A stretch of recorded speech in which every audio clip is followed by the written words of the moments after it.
And that was Anito Burrito game number 1. But, of course, tracking on forwards, I'm your host, Ejim. This is Formal. As an absolute banger. Into game number 2 is going to be Bombers versus ORA Academy. Yeah, hopefully it'll be a banger similar to that last one. Like, that was one of the closer games I've seen on the OCS from behind this desk, and I want more of those. I want more close games with dramatic endings and almost, you know, Nexus, will it die, will it not kind of fights. I also kind of think, in terms of, like, League of Legends and how things just work, what is it, what's the law where, like, if something can go wrong, it will go wrong? Yeah. It's not... It's one of those laws. Well, I forget the name of it. I'm blanking on it right now. Yeah. But it's like, normally when you get, like, in any sort of league, not OCS, not necessarily OPL, just kind of like, you look at the top of the table clash, and it's like, man, this is going to be such a sick game. Yep. And then it's just like one team just gets rolled, and you're like, oh, okay. MSI final? Yeah. It's like G2TL, and you're just like, oh, like... That kind of sucked, but okay, that was, sure, one team came out on top. No, that was actually very close, very back and forth, and pressure certainly applied from both guys to be able to pick up the victory there. Mammoth, of course, taking it, but ORA Academy versus Bombers. We do have a bunch of roster changes once again. I feel like these OCS teams certainly need to sort out the bloody roster situations because they're bloody all over the place. But Series, coach of ORA Academy, is out. He'll be happy about that one. Van's coming back in. Haven't seen him for a couple of weeks, but certainly the main roster back in action. On the other side of the coin, of course, Luch, who's been playing very well for them, now up into the OPL. Yep, so he's off to a brighter and better future, perhaps. Yeah. You're saying, you know, this might be better for ORA Academy. I'm a little bit like, okay, maybe, but Sirius was 2-0 when he was playing in that top lane. And if you look at ORA's record, 2-4, so... let's put those wins together right now, maybe. A little bit of coach shot calling coming in for the bench. The other changes, of course, as well. Bushy is going to be in the mid lane here. He's kind of the sub extraordinaire for the B52 lineup. Gamble is being replaced. He actually played support last week, had that very unlucky moment where he just disconnected and just like, just opened his arms and walked into the enemy team. That was a absolute disaster. But filling out the support position here for Bombers is going to be Blind Turkey. So 3 changes, Luch out. Not sure where Frey is on the roster. Maybe it's just an availability thing, but not quite sure there. I think this is going to be a much more stable Bombers that we see kind of tracking towards the end of the split, given that Luch is now permanently on the OPL roster. Yeah, I think it's definitely going to be fun to watch. I mean, it's not as if the Bombers lost too much of their core identity, however. I feel like in the games that they have won, a lot of it has been through Seb in the jungle, actually, starting to, like, come a lot online very quickly. And so if that happens again, like, it doesn't matter who his supporting cast is, your star player might still be there. Yeah, I feel like also now, like, he has more of a right to claim himself the star player. He's the guy, he's like, yeah, pick me Elise, pick me Camille, pick me something. And then the team's just like, yeah, play Sejuani. He's like, I don't know about that one, but maybe has a little bit more sway power in the draft as we head on into this one. That's a Sona ban, and that makes infinite sense against ORA Academy with Mog being on the lineup. Yeah, I think that one. Mog has been undefeated on that Sona, I'm pretty sure, as well. Similar effect to Plural. How many games has he played on it? Is it 1? I think it's 2. He hit it back-to-back, because we had that... he did, that's right. We had that 4 teleport game where he was on it, and then he was also on it last week as well. Did he play it like standard? Okay, because I was sitting, I hear undefeated, and I'm like, is he undefeated in 1 game? Like, you can't. No, it's 2. It's the past 2 games. He's gone 2 games in a row with Sona. Okay. Won both of them. Not going to be 3 in a row. No hat trick today. Okay, that's the claim. Well, Sona's banned. Oh, actually, absolutely. Absolutely. We are through the rest of the bans here. Elise is an interesting one. Kindred, once again, kind of out of left field. Aurelia makes a lot more sense, but yeah, this is kind of non-standard draft between these 2 teams. And ORA Academy, they have been big ones to try and mix it up. With everything open, this could be another one of those situations. And once again, it will be the Rise priority first pick. I think Rise, I'm pretty sure he's been first pick more so than any other champion so far in OCS. I think, look, it makes sense. Strong champion. Kind of boring, but does his job. Very hard to counter there and scales well into the late game, so it does make sense to be able to lock that one down. I also think JLKC, probably best champion, is Rise. Did cop an LB ban, but when he has been playing around or running around on the Rift as the blue Smurf, has looked pretty good. Yes, that said Shar is going to be going ahead, taking that Sivir. Didn't come through for me last game, where I said Sivir's probably the strongest AD carry within the OCS because of simplicity wins games. But hey, still, you know, taking last week into account, 5 and 6 within the past 6 games. Yes. I definitely don't think the game was lost on the back of Andrew Sivir either. Was definitely a shining light in that one. But what is going to be locked in for the rest of this one? Bushy has been off-roll galore and has looked very good on the Silas, so that makes a lot of sense. Aurelia was banned. Akali is the other big one that is open. Aatrox is still open as well, so a bunch of power picks still left up and available, even though we're 3 through the draft now. We are. And we're going to be seeing insta-lock Jarvan. No way they lock Braum. If Mog locks in blind Braum, I will be very surprised. I mean, the Galio would make more sense because you get that J4 Galio synergy. Fizz being a hover right now, I doubt we're going to see that locked in blind as well. I feel like has been getting a little bit more play in terms of like solo queue, but Fizz is always kind of like that solo queue guy. Kind of have Fizz players or you do not. Xayah makes a lot more sense. I would have liked the Galio in all honesty, but Mog is definitely not that kind of support player. Given that he plays the Sona, right, is happy to just kind of pick that one up before anybody else is playing it. Certainly trends towards more of the enchanters than the engaged tanks, like the Galio provides. So, see where he's going to get his hands on that Xayah. I'm actually a little bit surprised he didn't go for something maybe like the Morgana right there, but Xayah is super strong at the AD carry position, so I'm not surprised it's been prioritized. Braum instantly locked in by Bombers Academy. Yeah, I also think Xayah is fairly decent into Sivir. You are short-ish range on the Xayah, but Spell Shield is very hard to use into a Xayah matchup. Kind of feathers going everywhere, and they do kind of just chew that ability more often than not. Braum, very good counter pick, very like long-term counter pick into Xayah. You stop the feathers in their tracks, and they can't go through you, so... Blind Turkey able to pick that one up. It is going to be his first stint in the OCS for this year. For those of you back home, probably do recognize the name, has been around the OPL OCS scene for a couple of years, has played in the OPL, has played in the OCS before. Known much more for like his hook champs, his Thresh and stuff like that, but he's going to come through, play the tanky man with a mustache in the Braum. I mean, Braum's Q is pretty similar to a Thresh hook in the sense that like you hit them and you can turn it into a stun with follow-up. I mean, you don't have the pull or anything, but it's still that sort of range CC. How would you define a hook? Something that provides CC. I'm going to deliberately say the wrong answer to not look dumb. That is just some horseshit definition right there. One thing Braum lacks when it comes to a hook is actually a hook. Yeah. Okay. Doesn't reel anybody in whatsoever. But it holds them in place. I mean, it provides that crowd control. You have CC. Yeah. It's definitely not a hook. No. Morgana, you were talking about, was banned away. Could be a rough matchup for the Braum, so does make a lot of sense for that one to hit the bench. Rakan is going to be in that same boat, and Sejuani banned away from Seb. Yep, and as well as a Rek'Sai ban as well. So 2 jungle bans for 2 support bans, definitely targeting specific members of each other's team. And I mean, just makes sense, right? Look at the draft. Support has been picked from Bombers, so they get a jungle pool pinched. The same can be said with the roles flipped on the other side. That would be a pretty baller lock-in for the Eve into the Jarvan, but Skarner, something much more in Seb's wheelhouse, I believe. And yeah, look to maybe pick on the Jarvan. It is one of those sort of weird matchups as you track on later into the game. Jarvan engages the fight, and Skarner can just kind of chew him, like eat him back into the grinder of the rest of his team, and certainly is a hard one to navigate there. Not to mention the tax it puts on, you know, the AD carry or perhaps the mid laner, because it's going to force them to build that QSS now, especially with the Braum as well. Like, that's a lot of crowd control. It will slow down Xayah's early game a bit. Lux locked in. Yeah, the Skarner you mentioned into the Xayah is kind of hard as well with the Featherstone to play around. But yes, you mentioned the Lux. Did see a lot of play last week in the OPL, is a champion that has been rising in popularity as time goes on. In the last couple of weeks, kind of hit that sort of peak. Very long range, very obnoxious to deal with. Takes the Aftershock, and if you do ever get on top of her as the Braum, it's very easy to just hit you in the face with a Q, proc the Aftershock, and you are dangerously tanky for what a Lux probably should be.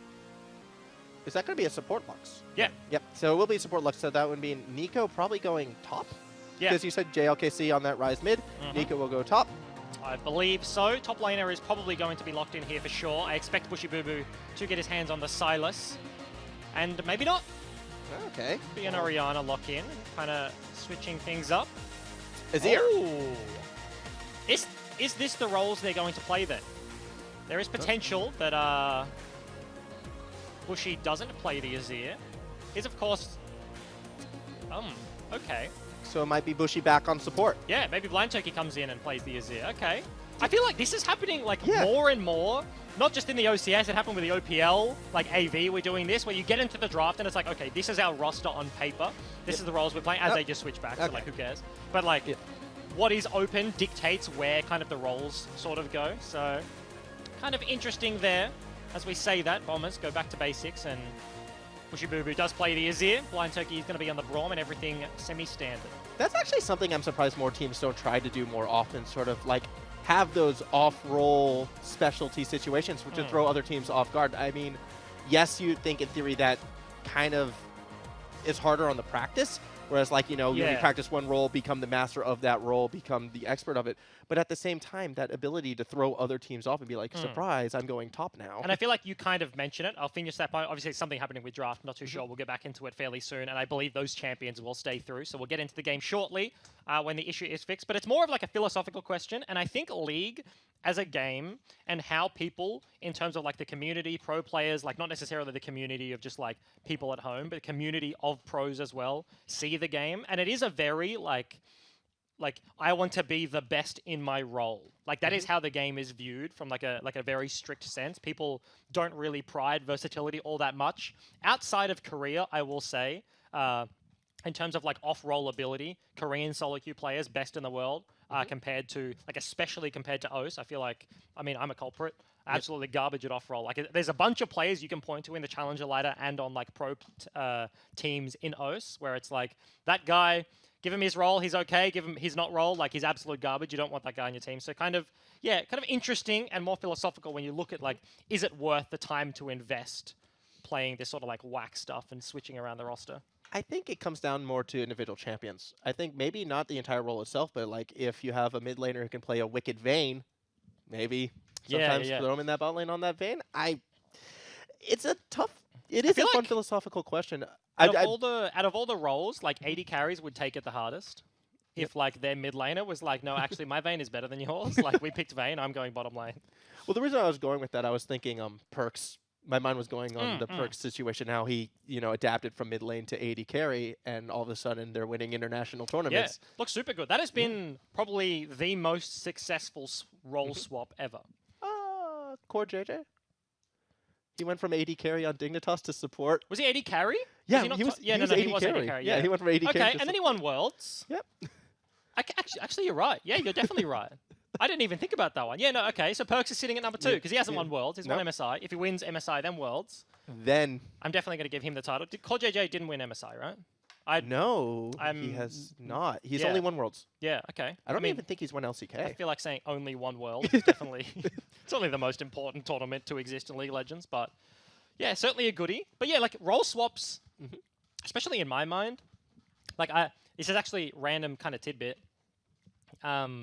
During like off seasons, I hate when pro players are like, hey, like looking like I'm a mid laner, right? Yep. And then it's like, hey, looking for team this off season, blah blah blah, like playing mid or support. And I'm just like, no, pick a role. Like that's such like I feel like you're devaluing yourself by being like, oh, like I'm happy to take like mid or support.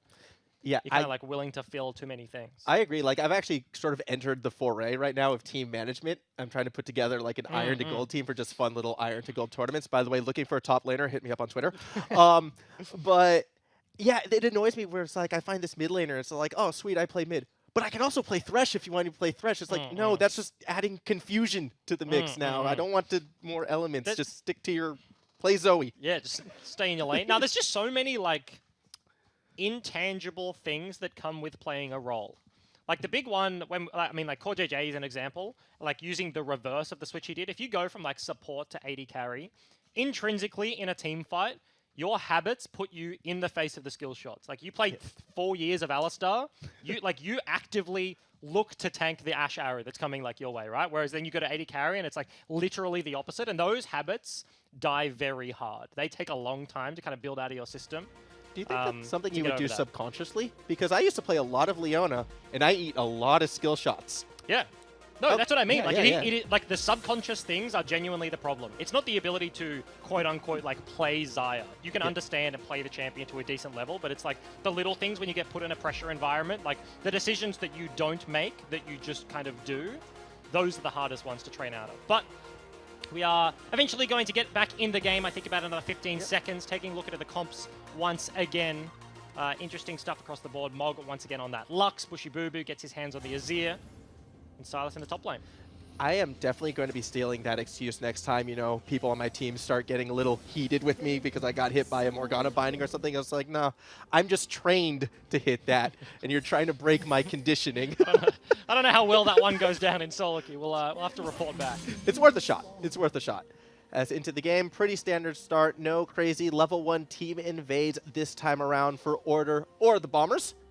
Yeah, we do have a Braum in the game once again. It is going to be TP taken for the bottom lane of Zenk and Blind Turkey. So Braum picks up the heal to kind of shepherd them through that one. It is lethal tempo across both AD carries as well.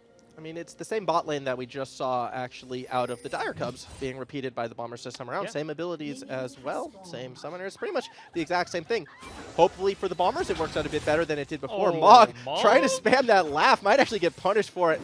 I like this. Shut that laugh down. What skin is that as well? You've got like the fluffy pants. It's like Pajama Lux. Yeah, it looks like it's Pajama Party Lux. Is that, wait, hold on, is that a thing?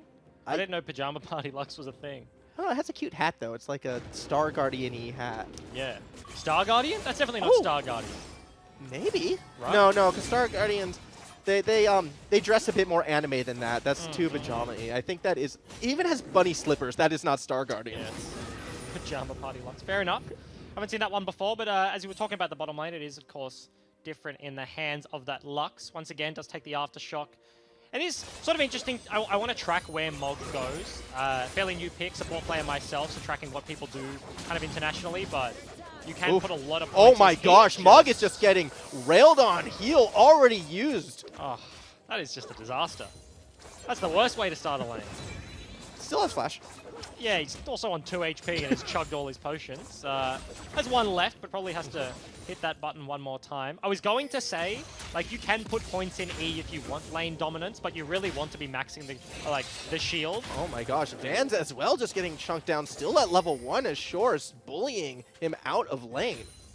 Say it's very difficult to talk about anything in the OCS because something is always happening. That's another Braum Q. Oh my gosh, CY is actually in a lot of trouble. One more auto has to flash. The follow-up flash is there. First blood going to the Bombers, but Zenk with that ignite might go down as well. Mog gets the return kill. Teleport coming through as well, so Blind Turkey might be in a lot of trouble. JLKC is going to try and hunt this Braum down, who will try to escape through the jungle. There's no blasting cone. Flash for flash, but Blind Turkey is going to walk right into JLKC. Should be able to get the kill. Where is the Azir? It's actually Uni who's coming up, but Blind Turkey is a fast man and might escape. Going for the kill over the wall, and there it is. JLKC finally runs down the big mustache. Yeah, visual bug on the flash there. Uni hits him with the EQ flash combo, knocks him up, and what turned into a 2v2 from the bottom side, cleaned up by the rest of the map. JLKC actually pretty baller TP there. Straight up from mid lane, was not in base at all. He's going to blow the summoner to secure that one. So advantage goes to Order Academy, 2-1 in the kill department. I'm pretty sure, like, as that was going on, Zenk just teleported back to lane and just kept on farming. Yeah. And it was just like, yeah, Blind Turkey, you just buy time, run around as long as you can. I'm going to start trying to get a bit of a CS lead to sort of go with my kill from earlier. Yeah, As, more action. Bushy Boo Boo stopped from the drag, at least initially, but finally will be able to escape. He's going on.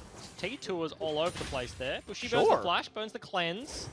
Hands down wants a piece of him. He was stepping up very aggressively on low health, has to burn flash as a result. This is just, everyone wants to fight. Yeah. They're eager. It's constant all over the map here. Only 4 minutes into the game. Summoner's burnt across the board. Seb is the only one with everything still available on the Bomber side. And oh my gosh, more fighting as Uni's trying to get on a Bushy Boo. But yet, 7 flashes burned already in under 4 minutes. This is a game of League of Legends. This is what I'm used to. This is fun. This is the good kind, you know. Summoners are there for a reason, and you need to use them. Flash on cooldown. Cooldowns for kills. Yep. That's what Skimmy says. But we are kind of going back into normalcy once again. Now we're Summoners kind of burnt. I want to see what happens towards the bottom side. Vision is there, but no flashes to get himself away. Predator has been used. Seb's trying to get there, but is rooted. A good defensive play by Mog, but it might not be enough because the stun from the Braum is there. Seb gets the kill. Yep, straight up through Vision as well. Predator is enough with a Braum Q to lock him down. No flash, no ability to dodge anything, and Mog very easily cleaned up off the back end. Zenk trying to freeze the way away from Seaway here, which is very annoying for the Xayah player. Lost his support, or lost his own life earlier, had to walk the long way back to lane, no TP, and now 2 versus 1 just getting zoned off. Not the best start to the game. We're only 5 minutes in, and already it kind of feels as if Mog is just playing so aggressively in lane and getting punished for it. Like, he's always stepping up, trying to get that harass, and it feels it hasn't really gone his way once yet. This is one of those matchups where if you can play on the knife's edge and you can, like, retain the summoners, you can keep them at bay, whittle them down time and time again with an E, with a Q. On auto attack, you block that passive, and over time that does build up, but when you constantly have to reset, the wave kind of starts again every single time, then Blind Turkey has so much time to look for the all-in. If a Q lands, you don't have flash, the easy commit there from Zenk, and you're able to proc that one. Exactly, stuff like this does happen. So fairly difficult to deal with. I'm going to dig into, your ex-professional player mindset right here. In games where 7 flashes are blown in the first 4 minutes, does that affect how you're seeing the game moving forward? Or are you able to, like, slow it down yourself and be like, no, we're still playing a real game. This isn't solo queue. I feel like games like this is actually a jungler's wet dream. Because this is what scrims look like. Like, you get to stage and everybody slows down. JLKC is in a lot of trouble right now. He has gotten to level 6, so could be able to Realm Warp out should things get really, really crazy. Seb staying in that middle lane, looking for a chance to possibly dive in. Go for it. JLKC steps up. They don't commit on it yet. Here comes the tower crash, though. If the dive happens, it will be now, but it's not going to. Finally, help arrives in the sense of Uni, and that is enough to scare away the Bombers.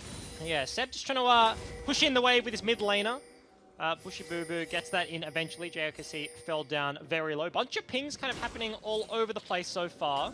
But as you were mentioning, right, like, this is what scrims looks like. You get to stage games and all of a sudden everybody slows down. Seb is behind enemy lines He is, but I'm not sure Mog still wants to step up into the Skarner. Help is coming with Uni. Does not connect with the flag and drive because of the binding out of Mog. Seb is going to try to escape through the tower. Nope, he's running back towards Blind Turkey. It's actually Uni who might be caught out. There is the flash, and Uni with the last auto goes down. Seb picks up that kill. And Hunter turns into Prey the Jarvan.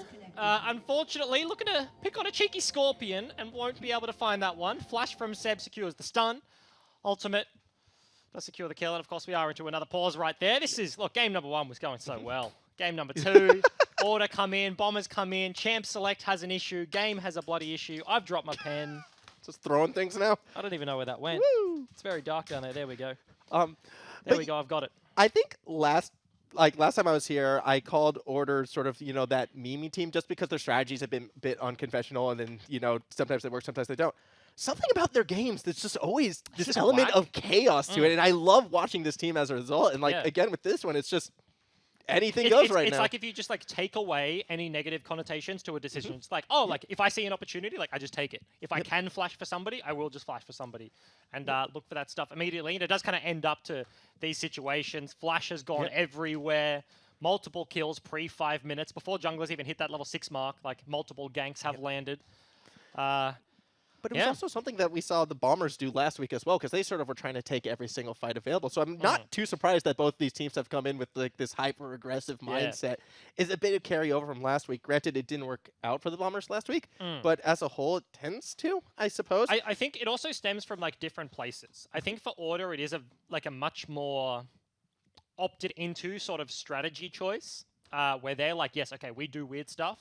We do play very aggressively. Where Bombers, in a lot of their games, ever since they first 2 weeks they just got smashed, and then the next couple of weeks, as you have Seb stepping in, Frey stepping in, Luch stepping in, it was just a lot of outclassing of opponents on an individual level, and that does just kind of tend into you have a little 1v1 here, a little 2v2 there, and all over the place, and it does kind of stem from differing places. But as soon as they face each other, you get whatever the hell this is called.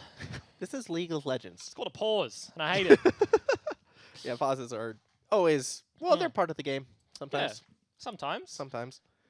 Every now and again, you're scrimming pro games, and somebody's just got some dog shit reason to pause. It's you know what I mean? Oh, sorry, we're lagging, blah, blah, blah. Or, have to answer the door, and it's a Jehovah's Witnesses there, trying to make you sign up for something. It's oh, the groceries arrived. And then you get down the tier list of all, the stupid reasons. Oh, sorry, gotta wash my hands. The Uber Eats is just, somebody's lunch arrived. Yeah. Oh, no, and I feel it also eventually devolves into, teams are really pissed off. Something is, it's last game of the day, last set.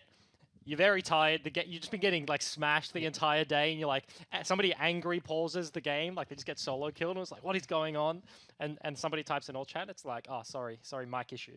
I'm trying to think of the craziest pause that I've seen, and the one that always comes to mind right now when I've done some of these amateur tournaments was there was a team from the high school league that they were playing on school laptops without chargers, 2 of them on mouse pads.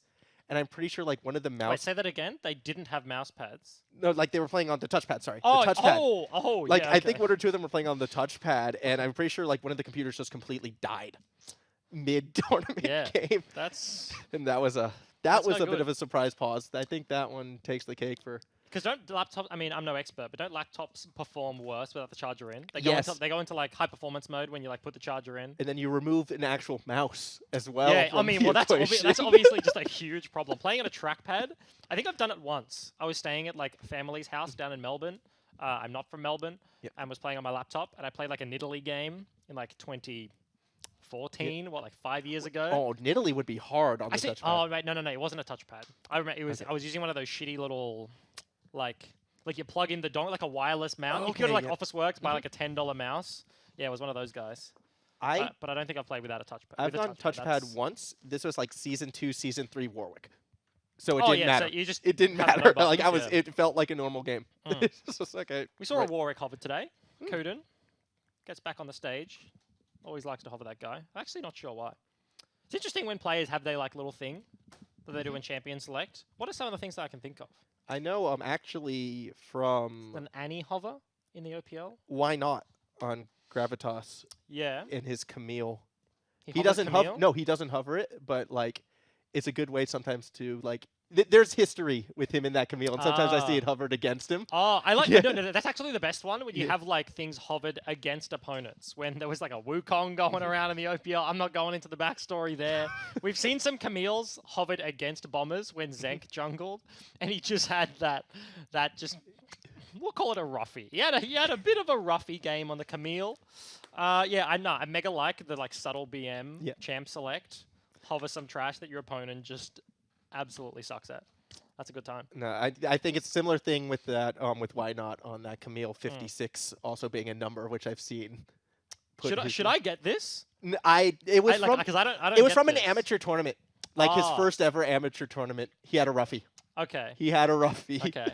That's interesting. I think we are just under a minute away from getting back in the game, so we will be there very soon. Just kind of buying some time. But it has certainly been an interesting one. Banger start to the day, I think. 2 very good games so far. We're only into game number 2, of course, but not long through. I would call them 2 very fun games.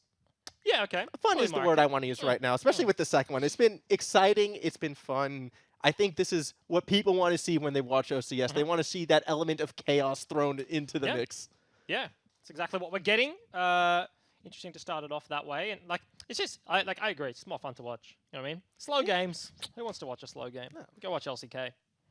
There's someone who does like LCK. Sometimes slow games are nice, but from a casting perspective, I definitely prefer things like this because I get to have so much fun as the chaos goes down. Back into the Rift we are, though. 7.5 minutes into the game. Feels like that was the length of the pause as well. But should things slow down right now? Maybe the players have started to relax a bit and can calm it, or are going to see more chaos? Well, let's take a kind of a recap, right? See where things have landed. Of course, the bottom lane certainly has been going in the favor of Bombers so far. Blind Turkey opening up opportunities with the Q button there. Seb has kind of been the recipient of a lot of these advantages here. 2-0 on the Skarner. Top lane is fighting it out once again. No flash available for Shore. Vans is looking for it, but maybe he can turn it around. A good route is not enough. Shore gets the kill. And Vans thought he had the solo kill. The heal from Silas, able to turn that one around. Afraid of the jungler is Shore right now, so he just opts in immediately for the recall. Neither top laner has TP to get back to the wave, so he's just going to sit there for the time being. As we come back as well, like, something I find interesting, we were talking about it in the picks and bans, like how much Seb has been sort of that carry for the Bombers, and while Skarner might not necessarily be that carry champion, the use of the Predator, getting those first 2 kills, it almost feels like it doesn't matter. He's still going to be put in that position yet again. Well, I mean, this is already a very good game, right? Yes. Like, he took down Uni in his bot side jungle, took away a couple of the camps. It's 56-36 in terms of jungle CS, 2 kills and a level lead there.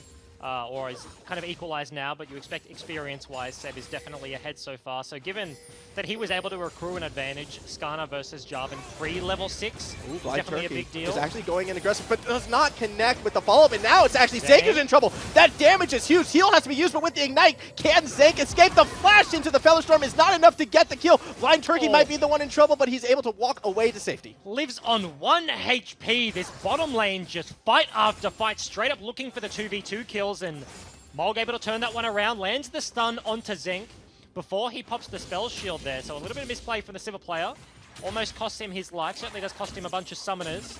He's going to TP back to the lane.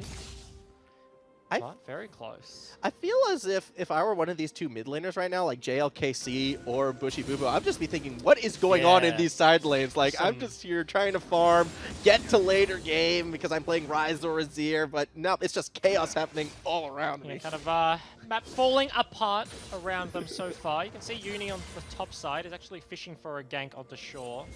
They're sitting in the bush and has been there for a little bit. As on the other side, Seb is handing over the blue buff. I mean, it doesn't seem as if Shore is like willing to step forward. Actually, he's letting the wave push more into him, which shows he probably was able to fish something out. Maybe figured this is probably where Uni is. Could be good tracking, could be coincidence. I'm going to err on the side of tracking, as we're seeing an Ocean Drake being secured right now for Seb, which kind of helps me think, yes, that was tracking. Well, I mean, like, his jungler's on blue buff. And even if you don't know where the enemy jungler is, like, when you know when yours is, like, you're not getting help. He looks at him, he's on the other side of the map, he starts up the Ocean Dragon. There's no reason for the Sylas to be fighting at that point in time, wave pushing in, so very smart decision there, kind of just playing defensive on the weak side of the map so far. Ocean Dragon is picked up. I feel like it was Carver that was saying in one of the first weeks of the OCS, probably the best. I think, well, maybe the statistic was like pre-10 minutes, the best dragon to take. If you get that taken down. Seb's in trouble. Cataclysm goes down, but Seb's able to sidestep a lot of the damage coming out of Lux. Does he have enough to buy time? He's trying to, but in the end will go down. Yeah, no flash available, so no ability to get over any sort of wall even after the ulti wore out. So very nice pick there from Order Academy. Take down the jungler of the Bombers. Seb loses his killing spree there. I'm surprised Seb was actually sticking around that area of the map so long, because he got spotted there about 30 seconds before that kill happened, and he'd been trying to like make his way in, but was getting stopped. Meanwhile, Ultimate's coming down. It's double pop Blossom time, but Hellfar's pretty sane on the way. Vans just gets obliterated, will go down. Yeah, and unfortunately for Vans, the stopwatch meant that Shaw just straight up didn't take turret aggro, and I've said it before, I'll say it again, Sylas seems to be a better user of Neeko ulti than Neeko herself. Finds himself the solo kill. Very good start to the game on top side. He's going to come straight through a ward, but it doesn't seem like it might matter. Shore is opting to possibly take this. Does he win this? He might, but not if he's rooted in place still. The damage isn't quite there. He has the heal, but the minions are helping as well. Has to flash. Here comes help from Seb. JLKC, can he get to the realm of the answers? Yes, but Seb is waiting for him. Does not connect with the stun, but it doesn't matter. Seb gets the kill. Very easy cleanup. Seb comes in with the claws, able to take him down, and unfortunately, JLKC, just a few too many orbs hit the minions there. Denied that tiniest bit of damage that could have taken the Sylas down, and not able to find the 1v1. It does mean that Bushy's left alone in the mid lane, takes down a plate. Not trying his best, but that's a 3-level lead to the mid laner. He can land a stun, but there's not really much you can do after that point. It's also the support who doesn't necessarily have those correct damage items. QSS getting picked up by JLKC already. So, bit of a surprise to see that coming out so early for the Ryze. Just respect being shown to Seb. I feel as if the way how this game is going right now, Bombers are slowly starting to take control of it all. Yeah, like gold lead is ever so slowly growing. 1,000, now sitting at about 2,000. Rift Herald is started up. They have the Dragon as well. Kind of mentioned it in Champ Select, as you do now. The QSS tax paid very early by JLKC means that he's not going to be online for a very long time.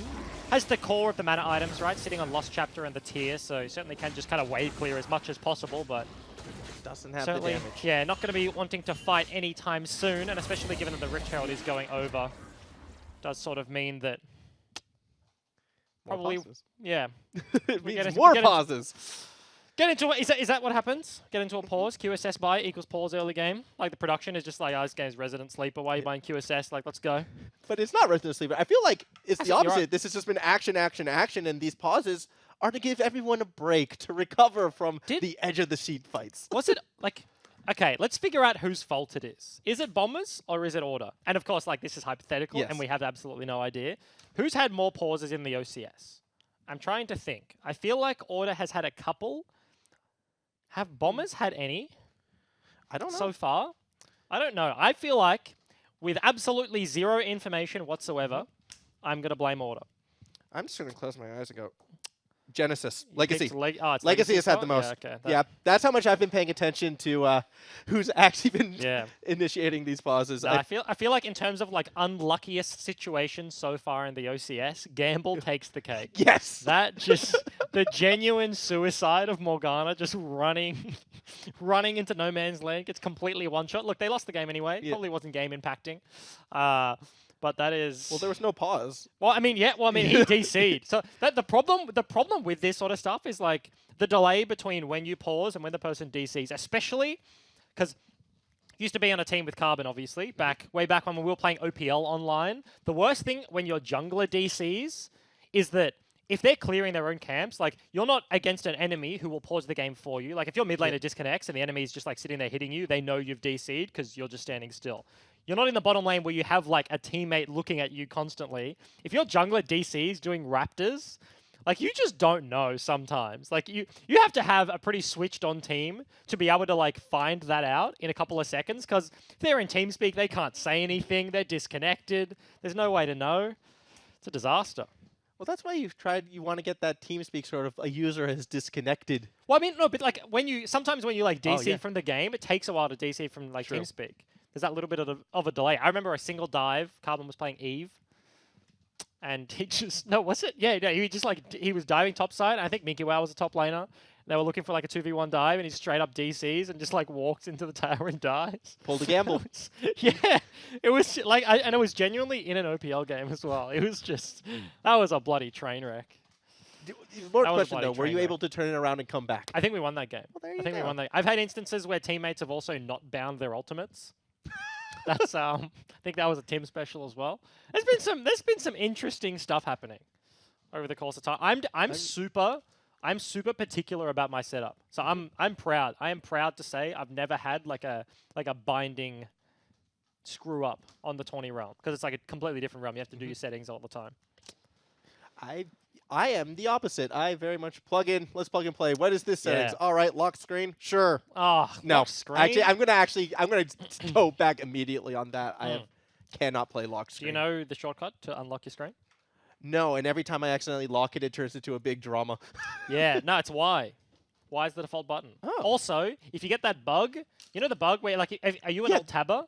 Yes, and you get like the red window. Oh, that's F10. I think. Oh, that's F10. F10. Yeah. That's the one that always. Or it's F8, one of the two. But the worst bug is when like you have your Windows taskbar like over the bottom of the game. So like where your champion like buttons are and your items and stuff, trying to move your items when you have literally the taskbar. And the fix, I was told like a year ago, you go into like Task Manager and you go to Windows Explorer and then you restart Windows Explorer, and then it fixes itself. So you're the type who has the taskbar on the bottom of the PC then? Absolutely. If you have it anywhere else, you're a complete degenerate. I have it on the right-hand side. Right? Not even left? Oh, you're disgusting. What? That is... Oh, that is abhorrent behavior. I love how we just come from such different worlds, and yet we are brought together with the joys of OCS. That is... What? I feel like the right is counterintuitive. Like, you read from left to right. Yeah. Yeah, so it's on like the opposite side where your eyes naturally shift. But it's the last thing you do is go over there and turn your computer off. That's not all you use the taskbar for, surely. No, but that's my logic, and I'm going to stick with it for now. Okay. Are you a pineapple on pizza or not? Because this is fight actually happening on the bot side of the map right now. This takes priority as Mog will go down. CY trying to do what he can to bring down Blind Turkey, but Zonk is going to be cataclysmed on. Doesn't matter though, has the flash, should be able to escape. Oh, and a couple of things happening across the map once again as well. Rip Terror was dropped by Sep top side. Yeah. Vans loses his turret. Uh-oh, here comes the Emperor's Divide. Connects with Vans. The Pop Blossom not going to be able to catch him, so. Yeah, unfortunately it was just a clone. Flash over the wall from Vans. As we've decided it's definitely Order's fault. Mog was the one. He is the culprit. Fell down in that little engage there. Got based on towards the bottom side, unfortunately not able to live, but Bombers certainly do start breaking open the map there. Bottom lane looks for a play, top side turret broken, Riptail crashed into the inner turret just a little bit before plating, so this 2-0 Silas is definitely getting bigger.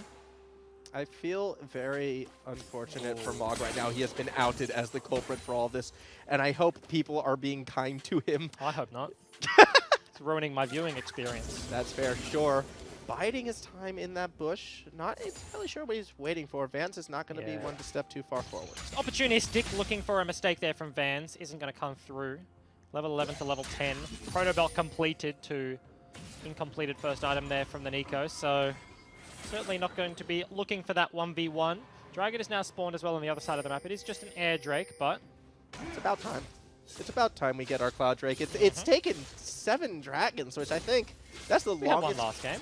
No, we didn't. Yeah, we did. Pretty sure we did. We had an Ocean Drake. It was not a cloud. I keep track of my cloud drakes. Okay, I'm inclined to believe you, but also I feel like you're wrong. And I don't know how I stand on that, but... Well, I am wrong a lot. Okay. So that's definitely not going in my favor. Just a lot of confidence going around here. But there is the cloud drake. This one I am confident of. I know my cloud drakes. Yep. And so this one will be started by the Bombers. Should be secure. And I will say as well, Bushy is kind of off-roll absolute menace.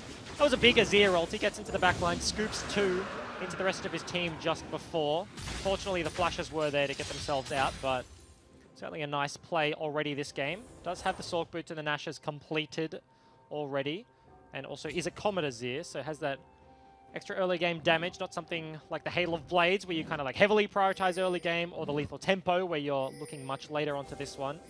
Seb, Scorpion lying in wait, is going to find himself a Jarvan. Yeah, but Jarvan's not going to go for that. Happy to run away.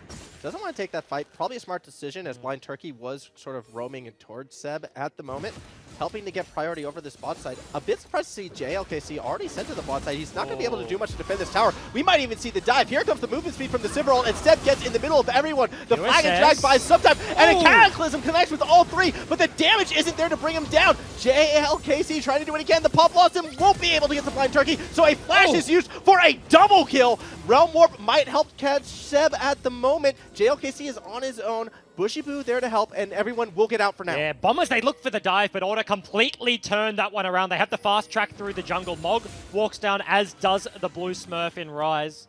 Looking for a little bit more onto Bushy Boo Boo here. Not able to quite find it, but completely turning around that play. Yes, they lose the turret, but a couple of kills to boot, and shut down gold from the Sivir is taken down. We'll say the gold lead in the 80 carry position is certainly potent. IE and Essence Reaver completed here for just the Essence Reaver and Seaway. I expect he has a little bit of gold in his back pocket, but certainly not an IE's worth. Yeah, I think that's going to be huge as well for Zenk, because it just means faster wave clear. Sure, getting right in JLKC's face. Just trying to keep him away from that minion wave. Not going to look for the kill, at least just yet, but with Sivir getting those 2 items, being moved to mid lane now, trying to siege that last tower, I like the rotational play out of the Bombers. Because it's another one of these games where you have the Sivir and you also have the Azir. Dealing with these waves is incredibly easy. Ulti will come out to try and deal with a wave from Mog. Yeah, but I have a question, and I don't know if you know the answer. Does Braum Shield block Lux ulti? I do not believe so. Because I don't think it does. It's not a projectile. But it didn't hit bottom lane. And Lux ulti was absolutely over 2, if not 3 members, did absolutely no damage. And the only thing standing between them was the Braum. Maybe it was one of those things where like Mog was standing on different terrain. It looked to me like they all sidestepped it. Okay, It maybe honestly, that's the case. That looked to be the case to me. Wish we had replay so we could go back and see for sure what exactly went down. Mid tower goes down, but to my yeah, because like you look at it, you get one glance, and I'm like, that should have hit, and also it didn't do damage. So not quite sure there, but only got the one pass. Mid turret is going to fall, as you mentioned. 5,000 gold is now the lead for the Bombers, so very nice early game, given all of the shenanigans happen. Kills spread fairly nicely. You're happy for the Sylas and the Sivir, but... Shore's in a bit of trouble right now. He's going to try to turn around the Cataclysm, but the return one is there, so unable to get out of that, Shore. Yeah, looking to pressure onto the side lane, but it's a little bit more off than he can chew. Gets himself a Jarvan, not just a Rise. What if those Cataclysms were like in the exact same spot? So it only looked like there was one there. That was actually kind of cool. It's like this one super volcano, I imagine, eating up out of the ground. Seb, trying to clear some vision, might get caught out by Seaway. Is able to successfully sidestep, stay alive.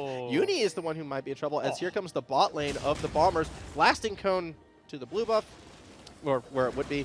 Nothing going to happen yet. Very surprised to see Uni not actually get impaled there by Seb, but does just kind of pass jungler to jungler and literally just walk away. 15 seconds before Baron spawns. That is going to be the big objective both of these teams start fighting over.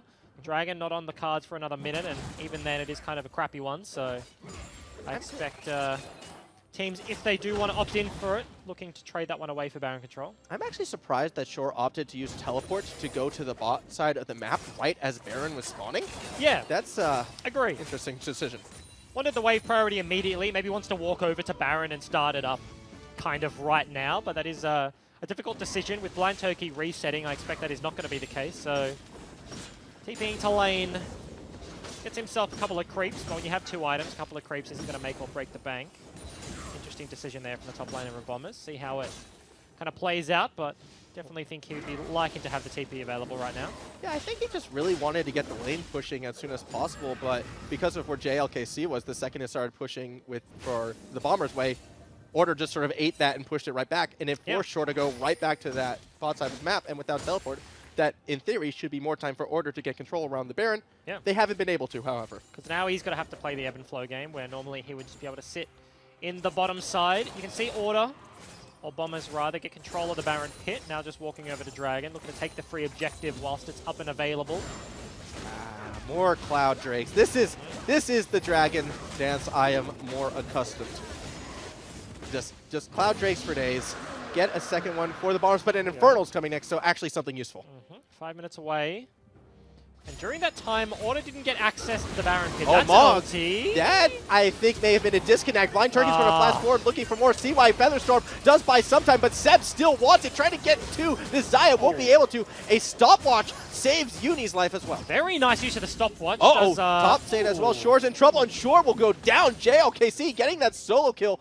No teleport able for Shore, so this should definitely be a tower and maybe even some more. Yeah, absolutely no mercy for Mog in the mid lane. Gets taken down immediately. JLKC does the same to Shore in the side. As you mentioned, the turret will fall as Vans is pushing topside on the Nico. So Order looking to play the map right now. They did get caught out in the mid lane. So Bombers not able to force immediately onto the Dragon without a top laner. Vans may just be looking for the Azir in rotation. Did actually change his pink for the Tri-Bush to the Baron pit, so revealed his location right there. You can see Bushy does check it eventually. We'll be able to clear that ward over the wall. I feel this is super good for Order right now because of the teleport advantage they are about to hit. Vans now has teleport available again. JLKC is still sitting on his. Well, should enable them to split the map up a bit more, actually possibly get sort of that 1-3-1 going. Tell me why I'm wrong. No, I'm not laughing at you. I'm just laughing at Mog sitting in the fountain. This is just straight up a 4v5. Oh, no. I'm not sure of the rules nowadays, but I know you used to get a select amount of pause time, and I reckon Order are definitely running low on their supply, sitting 4v5 right now. He has finished the Athenes, but is not very useful in the fountain. Has a lot of resists, I suspect, with the spawn camp like defenses. No, this was actually interesting, I feel, because I'm just looking at 3 Jarvans on the map as well. But this is interesting only because we get to see that rare 1-2-1 composition, perhaps. Yeah, okay. And see how that will go. That's a deploy and a half. Yeah. Order likes to try unconventional things, the 1-2-1. Here we Something go. new we haven't seen. Baron Dance Very is nice. actually going to turn into a fight. JLKC might be the one who's caught out, but no, it's CY who is dragged into the rest of the team. Uni unable to get that flank on the backside, and Bombers with 2 picks, up 5-2 right now, should be a Baron. Yeah, straight up 2 picks, get themselves the Baron. The fight is there. Unfortunately for Seaway, Featherstorm could not come out in time before Seb is able to lock him down. Van's still looking to pressure this one, but JLKC 2 versus 5 well. is a hard Here comes task. the Pop Blossom. It's going to connect with 2, but doesn't have the damage to really push people off it. Shore goes down. It's a double kill for JLKC. Doesn't get the Baron, so it's a little bad situation as Vans has no health. Maybe making the best out of a bad situation. 4 versus 5 now. Mog's still sitting in that fountain, but the Baron does go over to the Bombers. 7,000 gold-ish is the lead right now. Van's kind of pushing out the wave as he has a little bit of time, but TP is going to deny any further pushing there in the mid side. JLKC answering the side lanes, but all of a sudden, Bombers, we mentioned, the lead was growing and growing. Eventually has broken open the map. Turret's gone everywhere. Baron now taken. JLKC 6-1 on the rise is kind of the one man standing between Bombers and this victory. Yes. When is... Okay, obviously it's always a bad situation. Oh, he's back! Oh, he's back! Okay. Yes. Well, this is going to destroy the point I was about to make, Okay. but like, when do you feel is the best part of the game to have the 4v5 come down? Because it does affect the ebb and flow of experience. The team men down does start to level up faster. I feel like laning phase. If your support DCs and rejoins like 10 minutes in, like rubber banding gets you back real quick, and also it has to be in the bottom lane so they can't just like straight up hard push. If they don't dive you off cooldown and you're like a 1v2, you get like what, 70% of the farm underneath the turret, let's say, at least before the point you have to start worrying about junglers, as he has rejoined. We'll see how long he can stay with us. Yeah, hoping, you know, hope the cat stopped chewing on the Ethernet cable. Yeah. And everything is running smoothly from all. Oh, very nice. Gets a nice bind right now and a bit of follow-up as well. Doesn't quite do any damage, however. Didn't want to blow the ulti off that one. Knew the spell shield could be there from Sivir, and he really was the one target that he could have actually looked for. Binding lands once again onto Blind Turkey, but Bombers with the Baron looking to pressure all 3 lanes right now. Halo Oh, sorry, Bushy Boo Boo rather, deployed bot side. That's a Sivir ulti. That is. They were hoping to possibly catch Vans underneath that tower. Not going to commit for the tower dive. Predator was used as well. Shore was doing just fine up there on his own. I almost feel as if they could have kept the pressure more in mid and the tower would have eventually gone down. Does not matter though, because with everyone here, there's no chance for that tower to I feel like standing. more of a decision that they don't want to keep Bushy Boo Boo in the bottom lane. He can't deal with a Ryze side lane, 6-1, being an Azir. And they were kind of getting denied access to mid turret as well, so they just joined up with the Silas, now pushing through further. In-hit falls very low, but not quite down. And actually, we're seeing a big Cataclysm connect with 2. The Lux Laser does not hit, and Uni was the one who goes down in his own ultimate. Zank, though, very far up. Chill gets shut down. 2 kills going in favor of Order as they're looking to run down the bombers. Here comes the return Pop Blossom, and only connects with 2, and no one actually dies because CY's Featherstorm did buy time. Doesn't matter, or bombers are winning in this fight. Van super low will just escape. And looked like the miracle defense there from Order. Bushy was in Narnia walking to the play, but eventually he does land. 3 versus 2 as the inhib does fall down. One side of the base is broken. Not the worst price to pay with a single Baron, but Order certainly looking like they were holding on initially. It's still not a good price to pay. You always will now. The problem I'm having is that no matter what happens this game, you're always going to wonder with that 4v5. Sure, unable to get out of this one. So Vans gets 1 kill on the retreat, a misstep from the Bombers. Yeah, now on the board there, gets a shut down, 450 gold. Certainly does feel nice, and probably the worst time to get picked here for sure. Does mean it's going to be a 4 versus 5 in the other direction, and Ping's now onto the Infernal Dragon. First good one of the game, and Order are looking to secure that for themselves. It's going to be a nice little pickup for Order, something that they need, especially keeping that Infernal Dragon away from the Bombers. Curious to see if the Bombers are going to try and step up and contest. They are sitting on the flank right now. You can sort of see Braum trying to do what he can on the top of the screen, but they won't go for it, so secured by Order, and quickly they're going to retreat and try to defend their base. Yeah, Mog definitely playing with fire there, walks straight behind Blind Turkey, and unfortunately for the Braum, the Q did whiff. Not able to lock him down, but as we mentioned, Infernal Dragon picked up. First one of the game for Order Academy. Gold lead is certainly nothing to scoff at. Yes, Bombers did have Baron. Yes, they broke the base, but they did lose the team fight after that. Taken down, and the shutdown does go across, but the lead still firmly rests in their hands. And next Baron is only about 1.5 minutes away. I expect that to be the next team fight here, as Bombers just looking to push in the waves as they come. The point I was trying to make before, though, however, is even with the Bombers winning this game and having this lead, but with Order being able to come back, I wonder how much, or like, would the game be changed if Mog had not disconnected? That is the question, because I feel Order's actually looking really good again. At least they did in that last team fight.